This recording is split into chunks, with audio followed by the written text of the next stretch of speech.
eu te disser que, na verdade, a maior crise existencial da literatura brasileira, na verdade, começa com uma barata morta na porta de um armário. Bem-vindos ao surto coletivo que é A Paixão Segundo GH, da Clarice Lispector. Mas hoje nós não vamos falar somente de literatura. Nós vamos analisar essa obra através da lente da antropologia. Afinal, a experiência bizarra da GH se explica pela biologia ou pela sociedade? Então, para quem não leu o livro, a GH é uma mulher rica, elitizada e que vive numa cobertura. Então, a vida dela vai ser cercada de rótulos sociais. A GH vai ser a personificação que a nossa cultura descreve como humano. Então, tudo na vida dela vai fazer sentido. Antropologicamente falando, a cultura é como se fosse uma casca. Então, ela é basicamente uma invenção da sociedade cheia de moralidade e etiqueta para nos proteger do caos do mundo. A cultura é o que dá sentido às coisas. Já a natureza, ela apenas existe. A natureza é o que é como ela é no seu estado neutro, bruto e selvagem. Basicamente o oposto da cultura. Enquanto a cultura é toda moldada, a natureza simplesmente existe. E sim, Maria, é aí onde as coisas vão desmoronar. Um certo dia, a GH vai no quarto da ex-empregada dela pra ver se ela deixou limpo, se ela deixou bagunçado. E aí ela vai perceber que também na presença dela tem uma barata enorme. E aí ela vai matar a barata com a porta do armário,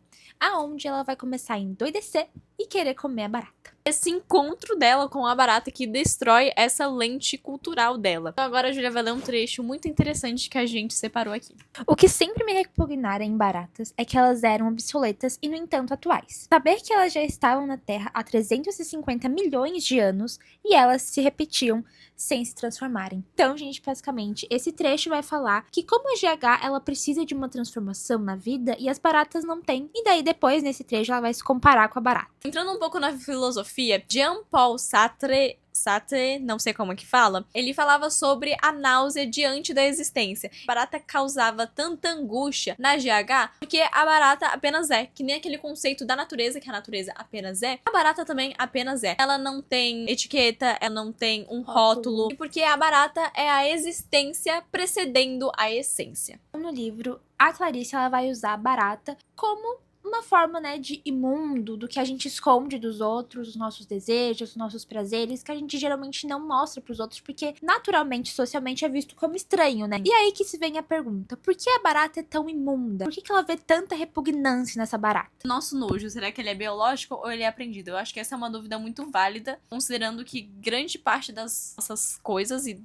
das coisas que sentimos são moldadas ao longo da nossa sociedade. vida. A Clarice já nos dá essa resposta, porque ela joga na nossa cara que o nojo é uma construção da sociedade. A gente acha nojento, estranho ou impuro, né? Como um cabelo diferente, nossa identidade pura, nua e crua. Só tem essa visão de nojento e estranho através da lente da cultura. Se não tivéssemos essa casca da pureza, não haveria tanta estranheza em relação a qualquer tipo de coisa que é considerado fora do normal, fora do padrão. É aí que a gente vai chegar no ápice do livro, que é onde ela vai esmagar a barata com a porta do guarda-roupa, e daí ela vai começar a olhar e ela vai perceber que ela quer comer aquela massinha branca que sai da barata. E aí ela vai comer, e aí ela chega na crise existencial do livro. E, gente, não é porque ela tá com fome, não. Antropologicamente falando, ela tá fazendo um ritual simbólico. Ela tá quebrando um tabu cultural universal. Até porque eu acredito que a maioria das pessoas, ao ler isso, tenha pensado, nossa, que bizarro, que nojento. E é o estalo mais forte do livro, né? Ela rompe o limite do que é considerado ser humano na sociedade. Agora, a Júlia vai ler mais um trecho super interessante que a gente separou aqui. Por quê? Por que não querer me tornar tão imunda quanto a barata? Que ideal me prendia ao sentimento de uma ideia? Porque não me tornaria eu imunda? Exatamente como eu toda me descobriria. Lembrando, gente, que a GH, ela entra no quarto da empregada porque a GH, ela tem toque. Então, esse toque de limpeza, sabe? Tanto que é nesse momento que ela aceita que a vida dela não precisa ser estritamente limpa e organizada o tempo inteiro. Então, a gente pode fazer, né, gente, uma associação com o livro A Metamorfose do Kafka, onde o principal vai acordar e vai ter virado, né, uma mosca. E aí ele acaba ali sendo rejeitado pela sociedade, né? Eu acho que isso é perfeito, porque a Clarice, no livro, ela demonstra bem que a GH, ela escolhe comungar com o bicho pra se encontrar, né? Pra encontrar a si mesma. E também tem a questão que o Kafka, ele fala muito sobre a alienação, enquanto a Clarice fala sobre a libertação de quebrar o tabu, né? E ali a diferença que tem, né, é que que, como a Maria falou, o personagem principal, ele vai ser rejeitado, mas a Clarice exato. não. Clarice não, a GH. A GH, ela vai escolher permanecer da forma que ela vive. Ela só vê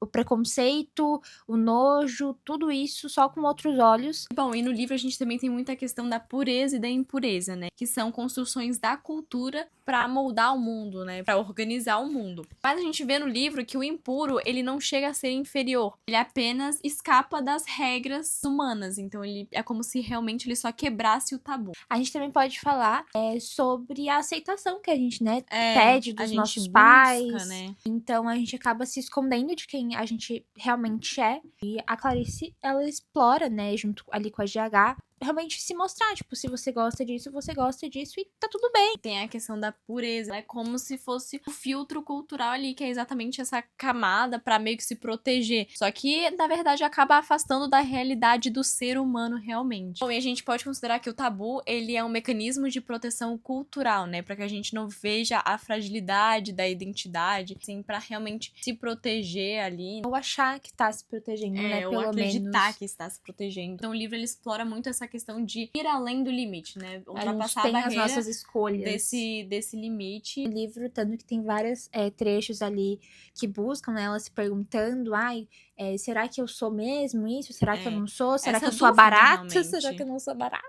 A gente pode, querendo ou não, criar essa distorção da realidade que a gente tenta ter pra se encaixar ali na cultura que a sociedade impõe ali pra gente. Como eu falei antes, a GH, ela tem toque, né? Geralmente pessoas que têm toque e têm uma rotina tem que estar sempre tudo dando certo. Tem que ter esse padrão, né? Então, e aí, quando ela desconstrói ali, né, a ideia dela, acaba vendo todo o preconceito, a sensualidade. Principalmente ela vê que todos, né, acabam tendo segredos que não são comuns, aqueles segredos obscuros, assim. Então, pra gente finalizar a nossa análise aqui sobre o livro, a GH, ela vai entender que ela nunca vai se encaixar naquela sociedade, porque todo mundo esconde as coisas de todo mundo. Então, ela realmente vai perceber isso, que tá tudo bem, e ela vai seguir a vida dela normalmente. Ela fala uma frase muito legal: terei toda a aparência de quem falhou, e só eu saberei se a falha foi necessária. Aquela questão de falhar para a sociedade e dar certo para si mesmo. Além disso, acaba sendo sobre quando tudo faz sentido e quando tudo para de fazer sentido, quando tudo deixa de fazer sentido, né? Então a gente entendeu aqui que o livro A Paixão Segundo GH não é só um livro que fala de uma mulher que enlouqueceu ali e comeu a massa da barata. Pra finalizar, realmente, né, a gente gostaria de deixar uma reflexão pra vocês. E se nada fizer sentido, você ainda seria você?